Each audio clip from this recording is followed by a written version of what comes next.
자, 오늘은 11월의 네 번째 주일입니다. 오늘은 요한복음 10장 22절에서 30절 말씀 본문으로 나와 아버지는 하나이니라, 이런 제목의 말씀 함께 나누겠습니다.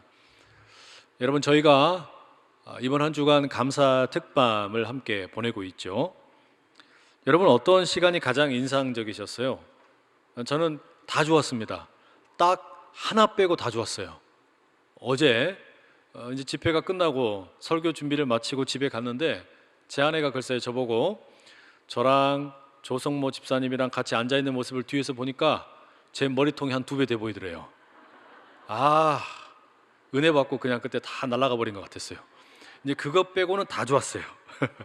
제일 좋았던 거, 일단 오랜만에 우리 성도님들이랑 같이 함께 모여가지고 말씀도 듣고 기도도 하고 찬양도 하고, 그냥 그거 자체가 너무 좋은 거예요. 얼마나 좋았는지 모릅니다. 특별히 감사한 것은 우리 많은 성도님들이 자발적으로 이렇게 선물을 기증을 해주셔서 다른 성도님들과 이렇게 함께 나눌 수 있었던 게 참 좋았어요. 이제 어제 같은 경우만 해도 토요일이니까 이제 거의 끝날, 그럼 집회 끝날 무렵 아닙니까? 그런데 어제도 많은 분들이 이렇게 기증의 행렬에 동참을 해주셨어요. 얼마나 감사한지 모릅니다. 정말 그냥 아주 소박한 저의 바람이 하나 있다면, 내년에는 그냥 누군가가 자동차 한 대 그냥 소박하게 기증을 해주시기를, 그러면 그걸 꼭 필요한 분에게 이렇게 전해주실 수 있기를, 그런 아주 소박한 바람을 가져봅니다. 여러분, 또 하나 제가 진짜 감사한 게 있었는데, 그게 뭐냐면 이 감사 특밤을 하면서 성도 여러분들이 추수감사 봉헌한 것도 있었고요, 여러분들의 기도 제목도 이렇게 들으면서 참 감사한 게 뭐였냐면, 우리가 올 한 해 코로나 때문에 또 여러 가지 주변의 상황들 때문에 감사하기가 쉽지가 않잖아요. 그런데 많은 분들이 고백을 하기를, 그럼에도 어려움이 있지만 나는 하나님을 신뢰합니다. 하나님이 내 인생의 주인이 되십니다. 하나님이 온 세상을 다스리시고 예수님이 내 인생의 왕이심을 내가 고백합니다. 이런 이야기 들으니까 그냥 힘이 나는 거예요. 얼마나 좋은지 모르겠어요. 그런 의미에서 여러분, 오늘 이 주일이 참 뜻깊은 주일입니다. 왜 그런 거 하니? 이 교회력의 마지막 주일이 오늘입니다. 다음 주일부터는 이제 새로운 교회력이 시작을 합니다. 대림절부터 시작이 되는 거예요. 그런데 이 교회력의 마지막 주일을 우리가 뭐라고 부르냐면 왕이신 그리스도 주일이라고 이렇게 명명이 되어 있습니다. 1년 365일 매일같이 주님은 나의 왕이십니다, 예수님이 나의 왕이십니다, 우리가 마땅히 고백을 해야 되지만, 오늘은 더욱 특별히 그 주님의 왕되심을 선포하고 고백하는 날이라는 겁니다. 그러니 오늘 하루, 그리고 이 한 주간 주님이 여러분의 왕되심을, 온 세상의 왕되심을 더욱 힘차게 고백하시고 찬송하실 수 있기를 간절히 축복합니다. 우리 그런 의미에서 옆에 있는 분들에게 이렇게 한번 선포하십시다. 우리 주님은 온 세상의 왕이십니다. 우리 주님은 온 세상의 왕이십니다. 여러분, 아주 잘하셨어요. 너무 잘하셨어요. 우리 주님이 온 세상의 왕이시다, 우리가 이렇게 선포를 했는데, 자, 그럼 제가 질문 하나 드려야 됩니다. 어떤 이유로 우리가 그 고백을 할 수 있는 겁니까? 무슨 이유로 주님이 온 세상에, 그리고 나의 왕이시다라고 우리가 고백할 수 있느냐라는 말이에요. 그 근거가 뭘까요? 그게 오늘 설교의 핵심입니다. 오늘 그 말씀을 드리기 위해서 조금은 크게 말씀을 좀 드릴게요. 우리가 요한복음 강해를 하고 있는데, 요한복음 1장부터 오늘 읽은 10장까지의 이야기만 좀 압축해서 좀 말씀을 드릴게요. 요한복음을 펼쳐놓고 보면 1장은 전체의 서론이라고 할 수 있습니다. 그리고 2장에서 5장까지가 하나의 큰 단락이 되고 6장에서 10장까지가 또 하나의 큰 단락이라고 말할 수가 있어요. 앞으로 읽을 것은 내버려 두고 오늘까지의 내용만 이야기하자면 그렇다라는 말입니다. 그런데 한 가지 특이한 점이 있습니다.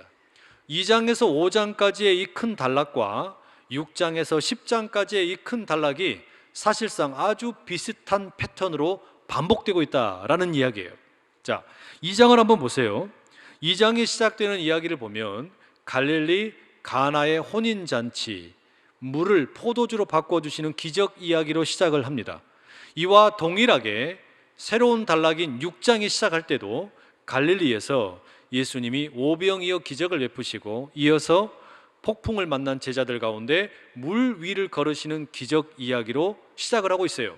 말하자면 2장에서 5장의 이야기의 시작도 갈릴리 기적 이야기였고 6장에서 10장의 단락의 시작도 갈릴리의 기적 이야기로 시작했다라는 겁니다. 특별히 흥미로운 것은 2장의 첫 번째 기적 이야기가 물이 포도주로 바뀐 거잖아요. 그리고 6장의 첫 번째 기적 이야기가 오병이어, 그러니까 떡 이야기라는 말입니다. 그런데 여러분, 이 포도주와 떡을 생각하면 뭐가 생각나십니까? 자연스럽게 성만찬이 생각이 나는 거예요. 예수님의 피와 예수님의 살이 우리에게 연상이 된다라는 말입니다. 게다가 여러분 2장의 가나 혼인잔치의 결론이 2장 11절에 이렇게 내려집니다. 예수께서 이 첫 표적을 갈릴리 가나에서 행하여 그의 영광을 나타내심에 제자들이 그를 믿으니라. 이 갈릴리 가나 혼인잔치, 그 물을 포도주로 바꾸어 주신 것은 은혜 아닙니까? 그 표적으로 은혜를 베푸셨어요. 그런데 그 은혜와 함께 뭐가 나타났냐? 예수 그리스도의 영광이 나타났고 이것으로 인해서 제자들이 예수님을 믿었다라고 이야기합니다. 이와 똑같은 방식으로 6장의 이야기, 오병이어 기적 이야기도 역시 은혜의 이야기입니다. 배고픈 사람들에게 먹을 것을 주시는 은혜의 이야기예요. 그런데 그 이후에 이어지는 풍랑을 거르시는, 바다를 거르시는 예수님의 이야기는 예수님의 영광을 보여주신 것이고, 그리고 거기에 대해서 제자들은 예수님을 영접하는 이야기가 나오게 됩니다. 이처럼 2장과 5장의 단락의 처음 이야기도, 그리고 6장에서 10장 이야기의 처음 이야기도 동일하게 갈릴리에서 있었던 기적 이야기일 뿐만 아니라 은혜와 영광을 보여주는 이야기라는 겁니다. 자, 이렇게 처음 시작이 비슷하면 마지막은 어떠냐? 역시 비슷합니다. 2장에서 5장의 단락의 마지막 이야기는 5장에 보면 베데스다 연못가에서 38년 된 병자를 고치시는 치유 이야기가 소개됩니다. 그날이 안식일이었죠. 그것 때문에 유대인들이 예수님을 비난합니다. 예수님과 유대인들 사이에 논쟁이 일어납니다. 그리고 결론적으로 어떻게 되느냐? 유대인들이 예수님을 죽이려고 해요. 그 내용이 5장 18절에 이렇게 기록되어 있습니다. 유대인들이 이로 말미암아 더욱 예수를 죽이고자 하니 이는 안식일을 범할 뿐만 아니라 하나님을 자기의 친아버지라 하여 자기를 하나님과 동등으로 삼으심이로라. 그러면 두 번째 단락 6장에서 10장까지의 이야기의 마지막은 어떠냐? 비슷합니다. 여러분 9장에 보시면 태어날 때부터 앞을 보지 못했던 그 시각장애인의 이야기가 나오죠. 그를 예수님께서 만나주시고 그의 눈을 뜨게 하십니다. 기적 이야기입니다. 치유의 이야기예요. 그리고 그 날 역시 안식일이었습니다. 이것 때문에 바리새인들이 예수님을 또 비난합니다. 그리고 결국 유대인들이 예수님을 죽이려고 합니다. 오늘 본문 10장 30절과 31절에 기록된 말씀입니다. 나와 아버지는 하나이니라 하신대 유대인들이 다시 돌을 들어 치려 하거늘. 자, 여러분 이렇게 보시면 어때요? 2장에서 5장까지의 단락과 6장에서 10장까지의 단락이라는 것이 사실상 거의 비슷한 패턴이 반복됩니다. 기적 이야기로 시작을 해서 갈릴리에서 이야기가 시작이 되었는데 끝날 때는 한 사람의 치유 이야기로 끝나고 그 가운데 안식일 논쟁이 벌어지고 유대인들이 예수님을 죽이려 하는 것으로 끝이 납니다. 그런데 더 중요한 건 뭐냐? 이런 단락들의 결국의 결론이 뭐냐? 2장과 5장의 이야기의 결론은 예수님이 하나님을 친아버지로 동등됨으로 여기신다. 즉 예수님과 하나님이 하나이시라는 것을 이야기하는 것으로 끝나고요. 6장과 10장의 이야기도 역시 오늘 본문에 나오는 것처럼 오늘 설교의 제목처럼 아버지와 나는 하나이니라 이 말씀으로 끝이 나는 겁니다. 자, 이렇게 여러분 비슷한 패턴을 반복을 해서 결론적으로 내리고 있는 이야기가 똑같다는 이야기예요. 뭐라는 겁니까? 예수님과 하나님이 하나이시다. 예수님과 하나님이 하나이시다. 이 이야기를 반복해서 두 번씩 이야기하고 있는 겁니다. 왜 그럴까요? 중요하기 때문입니다. 예수님과 하나님이 하나가 되신다라는 것을 이렇게 반복해서 보여주고 있는 것은 그게 그만큼 중요하기 때문이에요. 특별히 요한복음의 배경을 생각하면 더욱 그렇습니다. 요한복음의 배경에는 두 집단의 갈등이 소개되어 있습니다. 예수님을 믿게 된 그리스도인들과 예수님을 받아들이지 못하는 유대인들 사이의 갈등이라는 겁니다. 여러분, 그 갈등이 가장 극에 달한 것이 뭐였냐? 우리가 9장에서 만났던 출교 이야기입니다. 출교의 이야기, 그게 뭐예요? 그리스도인과 유대인들 사이의 갈등이 폭발하게 된 것이란 말이죠. 자, 그러면 이런 갈등이 처음부터 심했느냐? 그건 아닙니다. 여러분, 우리가 신약 성경의 여기저기 말씀을 읽어보게 되면 처음 예수님을 믿었던 사람들은 대부분이 다 유대인들이었습니다. 그런데 이 유대인들에게는 예루살렘의 성전이나 회당에서 예배를 드리는 것, 이런 것들은 너무나 자연스러운 일이었습니다. 때문에 예수님을 믿었다고 그래서 바로 성전에 나가지 않거나 회당을 나가지 않은 게 아니에요.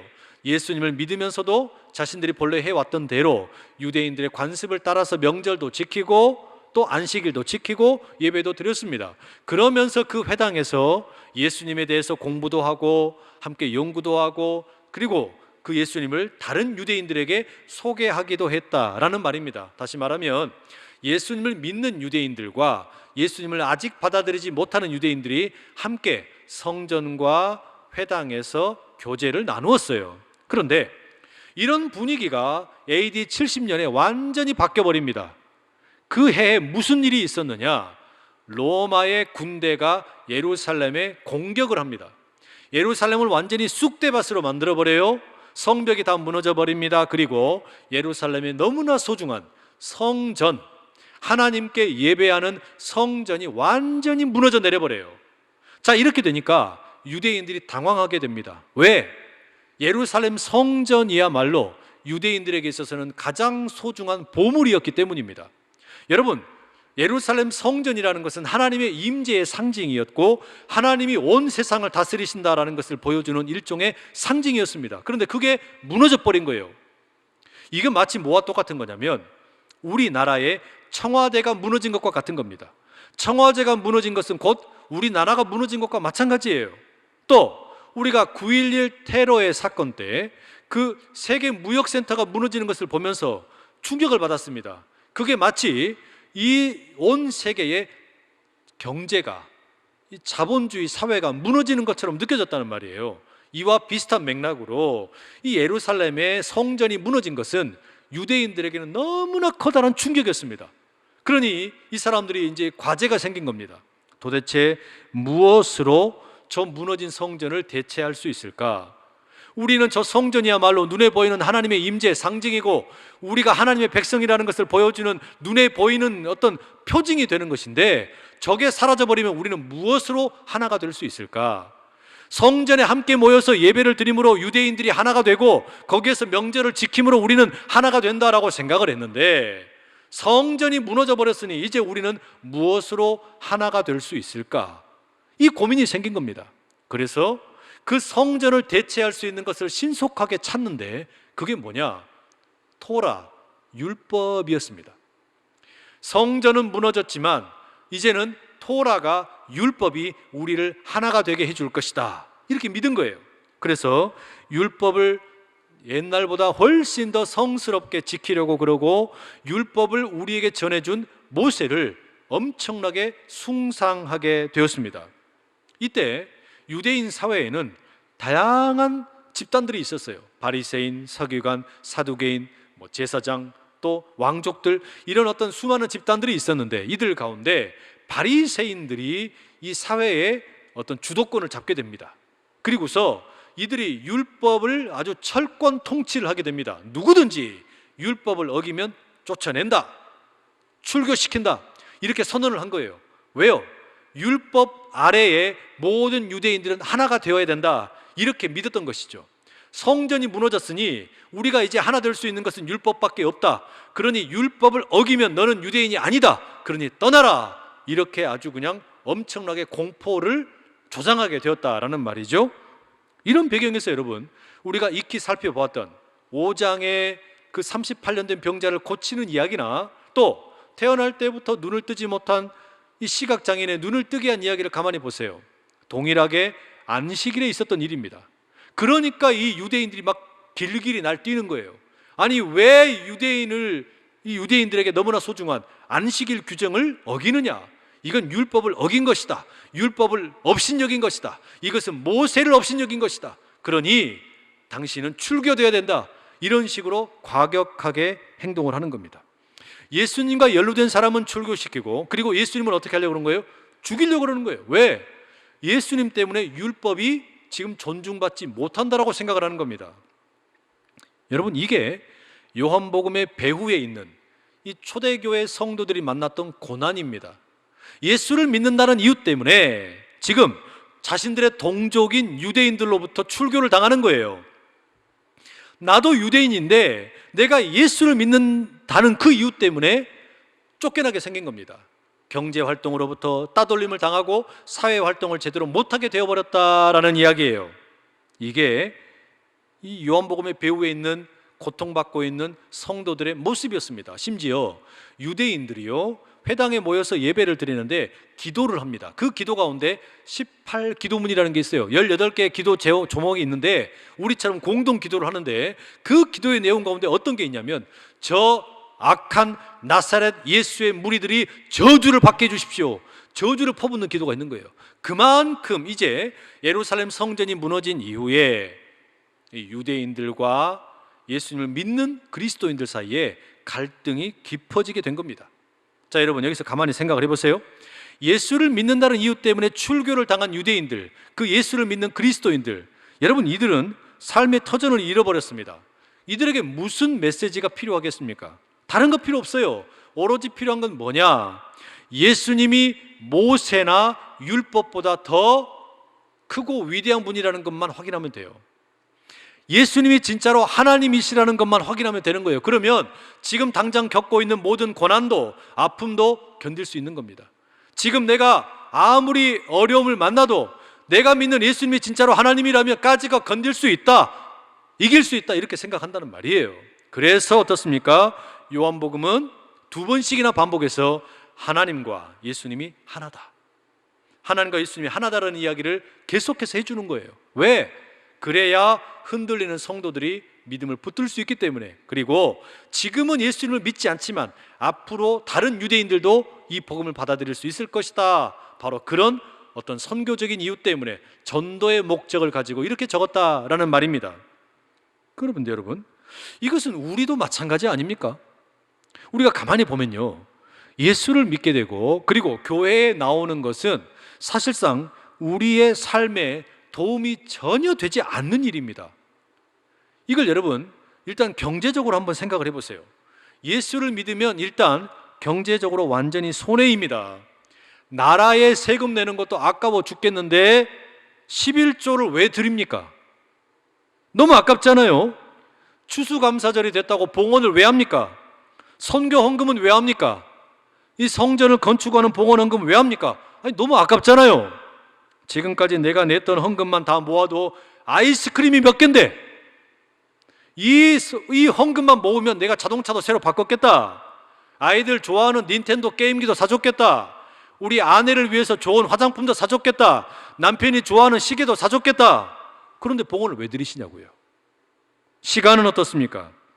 우리가 일주일 동안 직장이나 사업장에서 열심히 일하면 피곤하잖아요. 스트레스도 많이 받잖아요. 그러면 주일날 좀 편히 쉬어야죠. 그래야 월요일날 출근할 때 몸도 개운해지고 상쾌한 마음으로 다시 일하지 않겠습니까? 어디 그뿐입니까? 다른 집들은 보니까 토요일, 일요일, 1박 2일로 뭐 요즘 유행하는 차박 캠핑도 잘만 다니고, 또 그냥 뭐 친구들과 교제도 잘하고 놀러도 잘 다니는데, 예수 믿으니까 참 불편해 죽겠어요.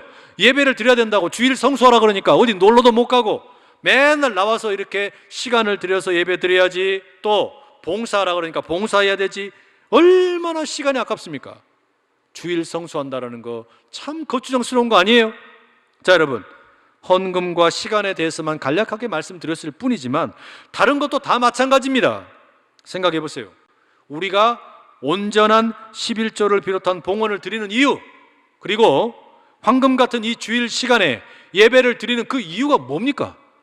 왜 이 시간에 나와서 여러분 생돈을 들이시고 또 시간을 들이십니까? 다른 이유 없어요. 예수님이 하나님이라는 것을 믿는 겁니다. 예수님이 진짜로 그리스도라는 것을 믿는 거예요. 예수님이 이 온 세상을 다스리시는 것을 믿기 때문이고, 예수님이 나를 다스리시는 것을 믿기 때문입니다. 그리고 나아가 그 예수님이 다시 오실 것을 믿기 때문이에요.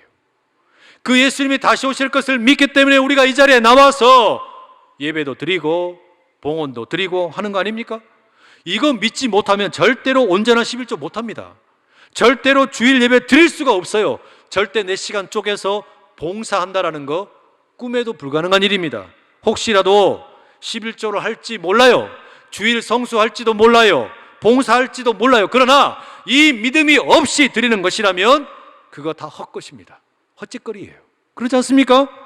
그러니 바로 이런 이유 때문에 지금 흔들릴 수밖에 없는 그리스도인들을 위해서 요한복음은 2번씩이나 반복해서 이야기하는 거예요. 하나님과 예수님은 하나다. 하나님과 예수님은 하나다라고 강조하고 있는 거예요. 그래야 흔들리던 성도들의 믿음을 붙들 수 있는 것이고, 지금은 예수님을 잘 받아들이지 못하지만 다시 저 유대인들도 예수 믿게 될 것이다, 그런 목적 가지고 썼다라는 이야기예요. 그런데 오늘 본문의 30절 나와 아버지는 하나이니라, 예수님의 이 말씀이 이 교회의 역사 가운데 조금은 다른 방식으로 이용이 되었습니다. 특별히 초대 교회의 2세기에서 4세기 무렵 가운데 이 교회 가운데 치열한 교리 논쟁이 생겨나게 됩니다. 교리 논쟁을 벌여요. 특히나 삼위일체 교리에 대한 논쟁이 벌어집니다. 그 핵심이 뭐냐? 그 논쟁의 핵심은 예수 그리스도의 신성에 대한 문제였습니다. 달리 말하면 도대체 예수 그리스도가 어떤 존재냐? 그는 정말로 하나님이냐? 만약에 예수님이 하나님이라면 그러면 성부 하나님은 또 어떻게 되는 거냐? 그 성부와 성자의 관계는 뭐냐? 뭐 이런 질문들이 생겨나게 되었어요. 이 질문을 가지고 수많은 신학자들이 논쟁을 하는 가운데 자주 인용되는 구절이 오늘 본문 10장 30절입니다. 나와 아버지는 하나이니라. 예수님의 말씀이에요. 자, 이런 어떤 말씀을 통해서 여러 가지 논쟁 끝에 325년에 니케아 회의에서 결론을 내립니다. 아버지와 아들은 같은 본질이고 예수 그리스도는 참 하나님이요 참 사람이다. 호모 베레 데우스 베레 호모, 이런 결론을 내리게 된 거예요. 자, 여러분, 제가 살짝 말씀드렸지만 지금 아버지와 아들이 무슨 같은 본질이니 또는 신성이니 인성이니 이런 이야기 들으니까 어때요? 벌써 머리가 아프시죠? 무슨 뭐 추상적인 교리 이야기들이 막 나오면 골치 아픕니다. 그런데 더 중요한 건 뭐냐? 여러분, 이런 추상적인 교리에 대해서 해명을 하려고 요한복음을 쓴 게 아니란 이야기예요.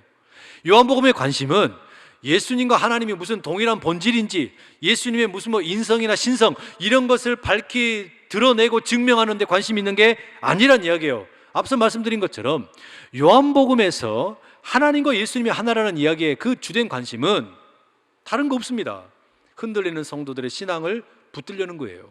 그리고 아직 믿지 못하는 사람들에게 예수님을 믿게 하려고 하는데 목적이 있는 겁니다. 다시 말하면 하나님과 예수님이 하나라는 것은 이게 추상적인 교리가 아니고 철저하게 하나님의 우리 모두를 향한 사랑의 표현입니다. 요한복음 3장 16절 17절 이런 말씀 나오잖아요. 하나님이 세상을 이처럼 사랑하사 독생자를 주셨으니 이는 그를 믿는 자마다 멸망하지 않고 영생을 얻게 하려 하심이라. 하나님이 그 아들을 세상에 보내신 것은 세상을 심판하려 하심이 아니요 그로 말미암아 세상이 구원을 받게 하려 하심이라. 하나님께서 이 세상을 사랑하시는데 그 이유 때문에 아들 예수님을 보내셨다라는 거예요. 본래 두 분이 하나였는데 예수님을 보내셨어요. 뭐 하려고? 세상을 살리시려고, 세상에 생명을 주시려고, 구원하시려고 그 일을 하셨다라는 말입니다. 그러니 아버지와 아들이 하나라는 것은 철저하게 생명을 살리기 위한 목적입니다. 그리고 그것은 구원을 위한 목적이에요. 선교적인 차원이라는 말입니다. 하나님 아버지가 아들을 보내셨어요. 그 보냈다라는 말이 선교라는 말입니다. 자, 아버지와 아들이 하나라는 것은 생명을 살리기 위함입니다. 핍박으로 인해서 흔들리는 이 그리스도인들의 믿음을 지키기 위함이에요. 예수님을 지금 받아들이지 못하는 예루살렘의 유대인들을 살리기 위한 목적입니다. 그리고 나아가서는 온 유대와 사마리아와 땅 끝까지 복음을 증거하기 위함입니다. 그래서 아버지와 아들은 하나이다, 이 말씀을 주고 계시는 거죠. 그런데 여러분, 아버지와 아들이 하나라는 것은 우리에게도 엄청나게 중요한 의미를 갖습니다.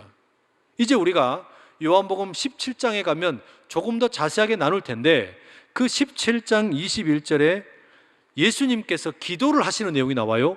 하나님 아버지에게 드리는 기도인데 그 내용이 이렇습니다. 제가 세 번역으로 읽어드릴게요. 아버지께서 내 안에 계시고 내가 아버지 안에 있는 것과 같이 그들도 하나가 되어서 우리 안에 있게 하여 주십시오. 그래서 아버지께서 나를 보내셨다는 것을 세상이 믿게 하여 주십시오. 여러분, 이 예수님의 기도는 정말 기가 막힌 내용이에요. 왜냐?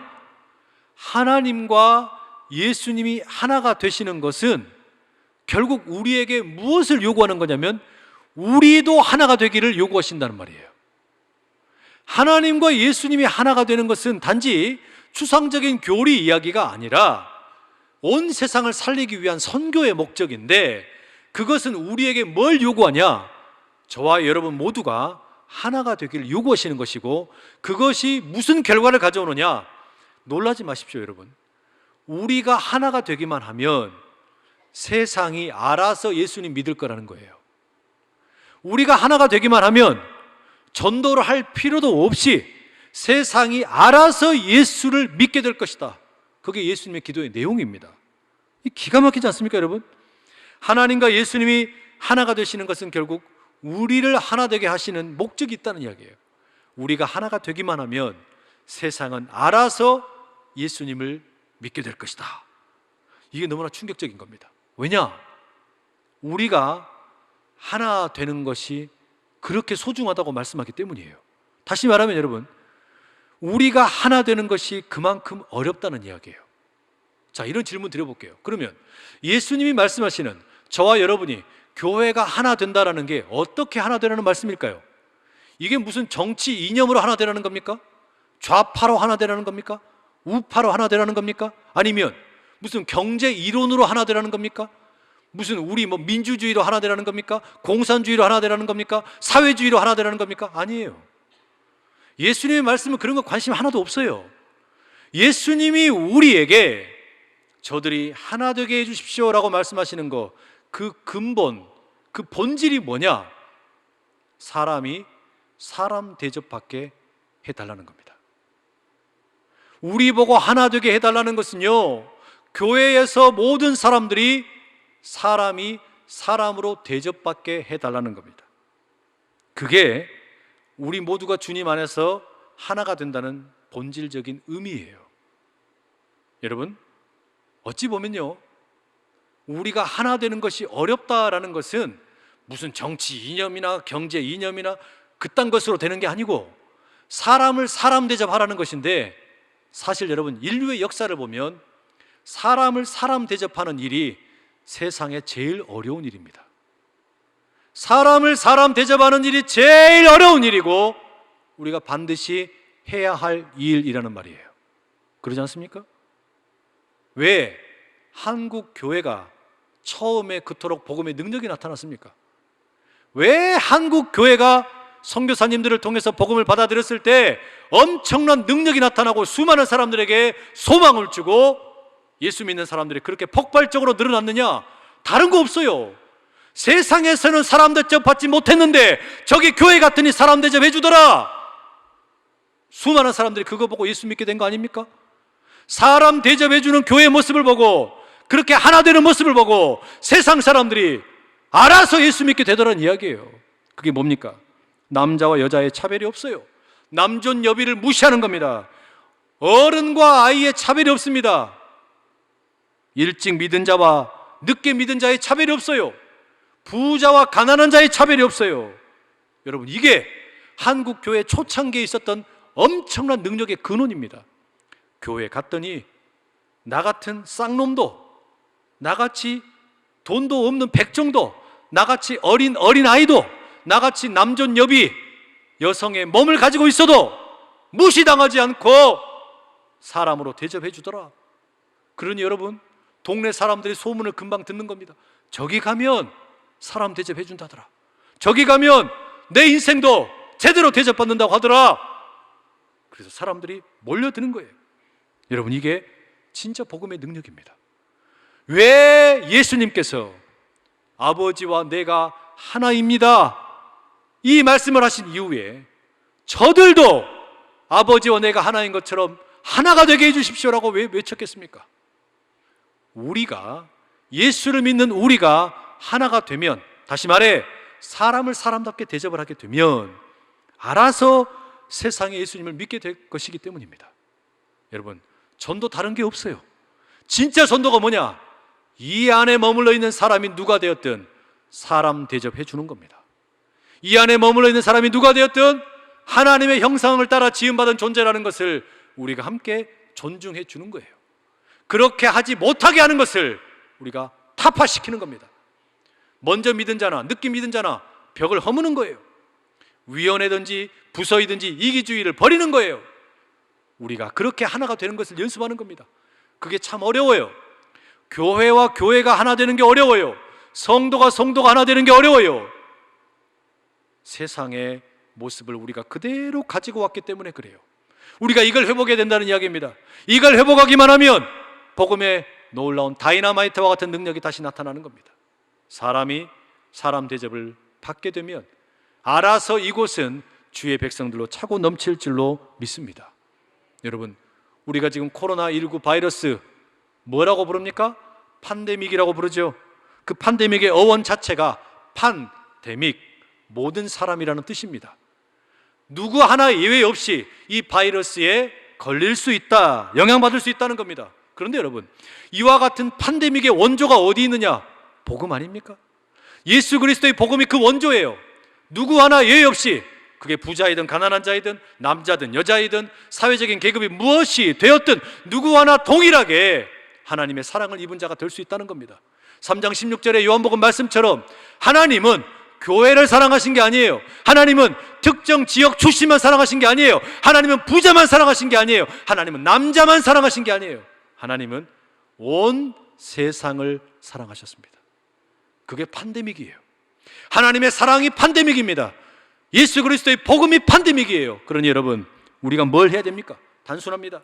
이 복음의 팬데믹으로, 하나님의 사랑의 팬데믹으로 코로나 팬데믹을 이길 수 있기를 축복합니다. 모든 사람을 그 지역의 출신이 뭐가 되었든, 인종이 뭐가 되었든, 재산이 어떻게 되든 성별에 상관없이 동일한 하나의 인격체로 대우하는 것, 그러면 우리가 하나가 되고 우리가 하나 되는 모습을 보면서 세상이 예수 그리스도를 믿게 될 줄로 믿습니다. 그러면 우리가 뭘 해야 되냐? 우리에게 필요한 과제가 있습니다. 다른 거 아닙니다. 우리 안에 가장 연약한 자가 누구인가 찾는 겁니다. 왜? 가장 연약한 자일수록 사람 대접받기 어렵기 때문입니다. 그래서 이 교회 안에서 가장 연약한 자가 누구인가? 그를 찾아서 환대해주고, 우리가 살고 있는 이 마을에서 가장 연약한 자가 누구인가? 그를 찾아서 그에게 사랑을 나누어주고, 우리 한국 교회 안에서 지금 제일 어려운 그 대상들이 누구인가? 어느 교회가 제일 어려운가? 찾아가서 우리가 섬겨주고, 이 나라 이 민족 가운데 지금 어려운 도대체 인물들이 누구인가? 그들을 찾아서 우리가 사랑을 베풀어주고, 온라인 세계 가운데 지금 헤매고 아파하는 이들이 누구인가?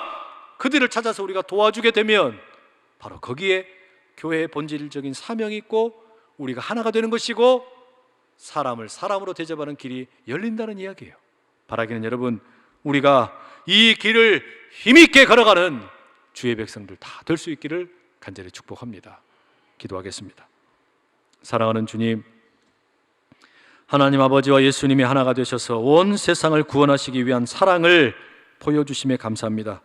부족한 것밖에 없는 우리들도 부르셔서 주의 자녀 삼아주시고 우리에게 하나 되게 하셔서 하나님과 예수님 안에 거하게 하시고 우리가 하나 되기만 하면 온 세상의 주님을 믿게 하신다 하셨으니 감사합니다. 주여, 우리가 하나 되게 하여 주시옵소서. 사람을 사람답게 대접하는 건강한 교회 되게 하시옵소서. 연약한 이들을 찾아서 섬기는 일에 앞장서는 우리가 되게 하여 주시고, 바로 그때 세상의 주님을 온전히 보게 될 줄로 믿나이다. 거룩하신 예수 그리스도의 이름으로 간절히 기도드립니다. 아멘.